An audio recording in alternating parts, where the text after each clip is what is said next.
Cinema అయిన నేను mister B. నా మాట సూటిగా ఉంటుంది, మ్యాటర్ క్లియర్గా ఉంటుంది. మీరు చూస్తున్నారు మిస్టర్ బి ఛానల్.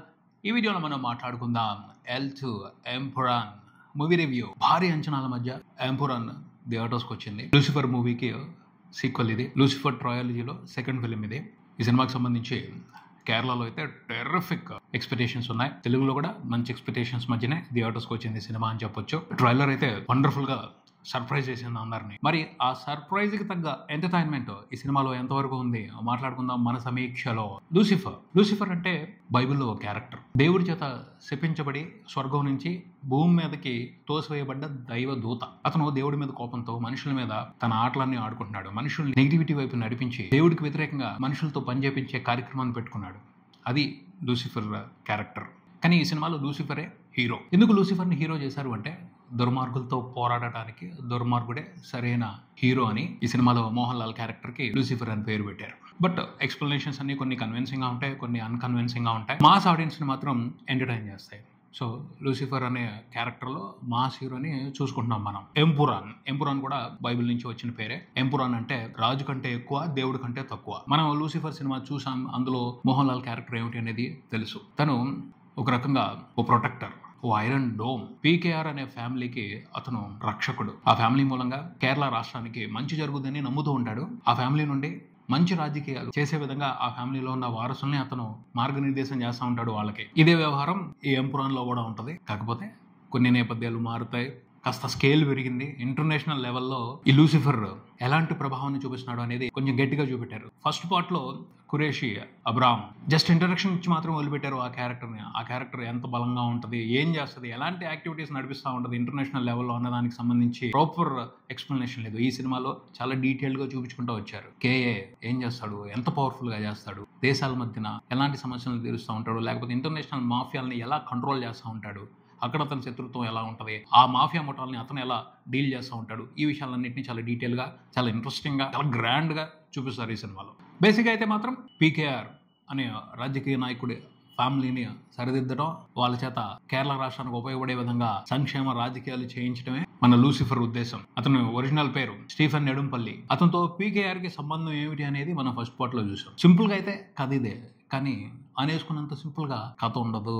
ఆ కథని వేరే లెవెల్లో చెప్పుకుంటూ వెళ్ళాడు డైరెక్టర్ పృథ్వీరాజ్ సుకుమారన్. బేసిక్ గా ఈ సినిమాలో ఎంటర్టైన్మెంట్ ఏమిటి అంటే మాస్ ఎలివేషన్స్, జాతర ఎలివేషన్స్ ఇవ్వాలి, కంటిన్యూస్ గా ఇవ్వాలి. మోహన్ లాల్ ఒక మాస్ హీరో. కేరళ ఆడియన్స్ కి తెలుసు ఆయనలో ఉన్న మాస్ హీరోయిజం ఏమిటో, ప్రపంచం కూడా గుర్తించాలి అన్న విషయాన్ని దృష్టిలో పెట్టుకుని పృథ్వీరాజ్ సుకుమారన్ ఈ సినిమాలో మోహన్ లాల్ ని ప్రెజెంట్ చేసుకుంటూ వచ్చారు అని చెప్పొచ్చు. సినిమా మొత్తం మాక్సిమం అంతా ఎలివేషన్స్ జాతరే. ఎక్కడికక్కడ ఎలివేషన్స్ కి సిచ్యువేషన్స్ సెట్ చేయటం, దుమ్ము లేపు పారేయటం.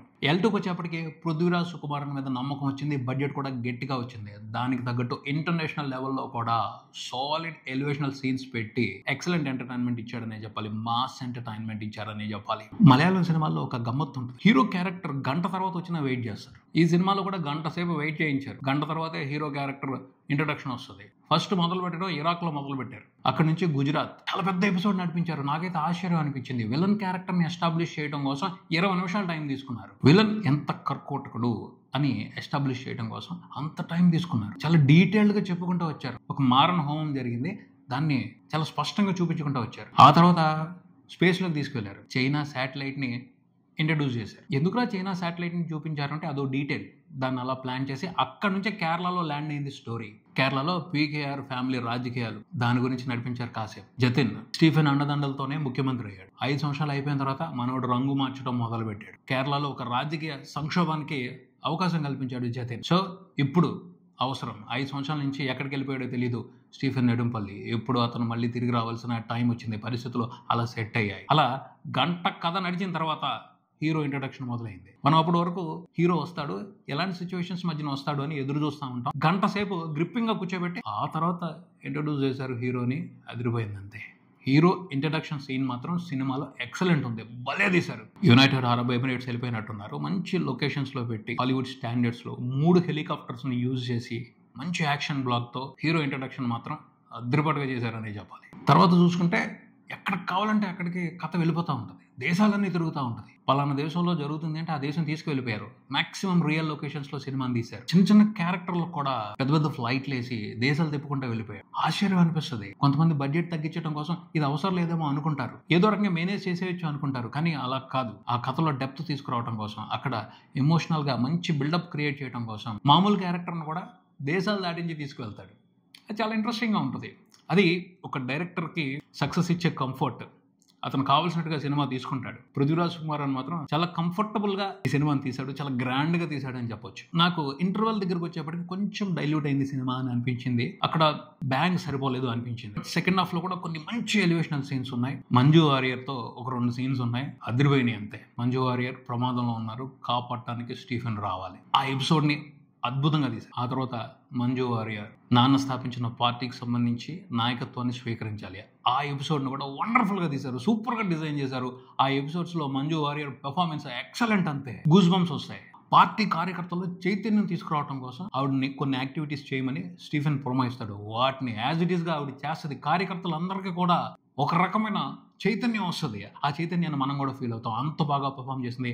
ఆ సిచ్యువేషన్స్ని చాలా బాగా డైరెక్ట్ చేశారు పృథ్వీరాజ్ కుమార్. క్లైమాక్స్ లో పెద్ద ఫైట్ పెట్టారు. అదంతా కూడా మాస్ ఆడియన్స్ ఎంజాయ్ చేయడానికి పెట్టారు అని అనుకోవచ్చు. అలాగే టొవినో థామస్ సీఎం క్యారెక్టర్ లో నటించారు. అతను ఆల్రెడీ పెద్ద హీరో. ఈ సినిమాలో కొంచెం నెగిటివ్ షేడ్ ఉన్న క్యారెక్టర్ చేశారు. ఆల్రెడీ పాపులర్ అయిన హీరోని అలాంటి క్యారెక్టర్ లో నటింప చేయడం అనేది కష్టమైన పని. కానీ వాళ్ళందరూ ఈ సినిమాలో పెద్ద పెద్ద ఆర్టిస్టులు కూడా చిన్న చిన్న క్యారెక్టర్లు చేశారు. మోహన్ లాల్ మీద గౌరవంతో అందరూ చేశారని చెప్పొచ్చు. వాళ్ళందరినీ అలా ఒప్పించాడు, వాళ్ళందరి చేత బాగా చేయించుకున్నాడు పృథ్వీరాజ్ కుమార్ అని. మోహన్ లాల్ మాత్రం వండర్ఫుల్ మాస్ ట్రిబ్యూట్ ఈ సినిమా. స్టీఫెన్ నెడుంపల్లి అనే మాస్ క్యారెక్టర్కి ఎలాంటి ఎలివేషన్ ఇవ్వాలో, ఎంత ఎలివేషన్ ఇస్తే ఆయన ఫ్యాన్స్ సాటిస్ఫై అవుతారో పక్కాగా డిజైన్ చేసి, పక్కాగా పిక్చరైజ్ చేసి వండర్ఫుల్ ఎక్స్పీరియన్స్ ఇచ్చారని చెప్పాలి. ఫస్ట్ హాఫ్తో పోల్చుకొని చూస్తే సెకండ్ హాఫ్ కొంచెం రొటీన్ అయిపోయింది. ఫస్ట్ హాఫ్ మాత్రం కొంతవరకు ఫ్రెష్గా ఉందని చెప్తాను. కాకపోతే ఆ ఫ్రెష్నెస్ని అందరూ యాక్సెప్ట్ చేయకపోవచ్చు, అందరూ ఎంజాయ్ చేయలేకపోవచ్చు. కారణం ఏమిటి అంటే ఇంటర్నేషనల్ ఎపిసోడ్స్లో వేరే దేశాల్లో కథ నడుస్తున్నప్పుడు అక్కడ వాళ్ళు ఇంగ్లీష్ మాట్లాడుతుంటే ఇంగ్లీషే పెట్టేశారు. నార్త్ ఇండియాలో నడుస్తున్నప్పుడు అక్కడ వాళ్ళు హిందీ మాట్లాడుతుంటే హిందీనే పెట్టేశారు. ఖచ్చితంగా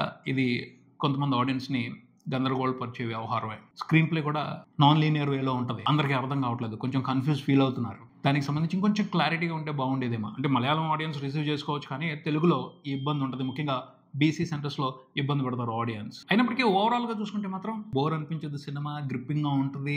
ఒక బ్యాడ్ ఫిలింకి వచ్చామరా అని మాత్రం పొరపాటును కూడా అనిపించదు. ఎందుకంటే మాస్ ఎలివేషన్స్ జాతర ఉంది, అవి కంటిన్యూస్గా వస్తూనే ఉంటాయి. వాటిని ఎంజాయ్ చేస్తారు ఆడియన్స్. బోర్ కొట్టదు అసలు సినిమా. అది ప్లస్, అది హైలైట్ ఈ సినిమాకి. పృథ్వీరాజ్ కుమార్ నా అవకాశం ఇవ్వడం. చెప్పాలి అంటే లూసిఫర్ మూవీలో కొంచెం స్లో పేస్గా ఉంటుంది స్క్రీన్ ప్లే, బట్ ఈ సినిమాలో అసలు అందుకు అవకాశం ఇవ్వాలి. ఎక్కడికక్కడ రేసీగా ఉండేటట్టుగానే చూసుకున్నాడు, రేసీగానే నడిపించాడు. సో లూసిఫర్ పార్ట్ 1తో పోలిస్తే పార్ట్ 2 ఇంట్రెస్టింగ్గా ఉందనే చెప్పాలి, ఎంగేజింగ్గా ఉందనే చెప్పాలి, మంచి ఎంటర్టైన్మెంట్ ఇచ్చిందనే చెప్పాలి. ఎండింగ్, ఈ సినిమా ఎండింగ్ కూడా ఇంట్రెస్టింగ్ గానే ఉంది. అంటే పార్ట్ 3కి మంచి లీడ్ ఇచ్చారు, ఎక్సైట్మెంట్ పెంచారు. 2 లీడ్స్ వదిలిపెట్టారు.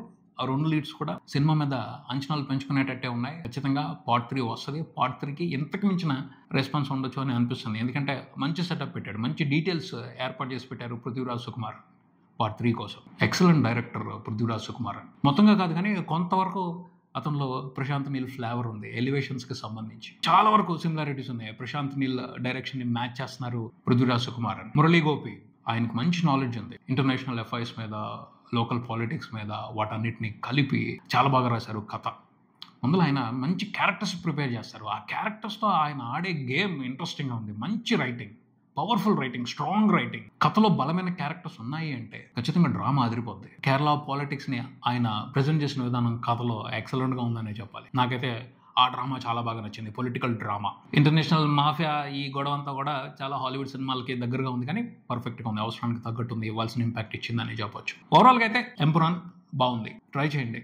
మంచి కమర్షియల్ యాక్షన్ థ్రిల్లర్. ట్రైలర్ చూపించి ఏదైతే ఎక్స్పెక్టేషన్స్ ఇచ్చారో ఆ ఎక్స్పెక్టేషన్స్ని డిసప్పాయింట్ చేయరు. కొంతమందికి డిసప్పాయింట్మెంట్ అనిపించినా లైట్గానే ఉంటుంది, కానీ టోటల్గా అయితే డిసప్పాయింట్మెంట్ కాదు ఈ సినిమా. ఎక్స్పెక్టేషన్స్కి తగ్గట్టు ఉంది, మంచి ఎంటర్టైన్మెంట్ ఉంది, మంచి మాస్ ఎంటర్టైన్మెంట్ని, మాస్ ఎలివేషన్స్ని ఎంజాయ్ చేయొచ్చు ఈ సినిమాని చూస్తూ. That's it. మరో వీడియోతో మళ్ళీ కలుద్దాం. ఈ వీడియో మీకు నచ్చితే లైక్ చేయండి, మీ ఫ్రెండ్స్తో షేర్ చేసుకోండి, మీ అభిప్రాయాన్ని కామెంట్ చేయండి, ఈ ఛానల్ని సబ్స్క్రైబ్ చేయండి. నేను mister B. Keep watching mister B channel. Thank you.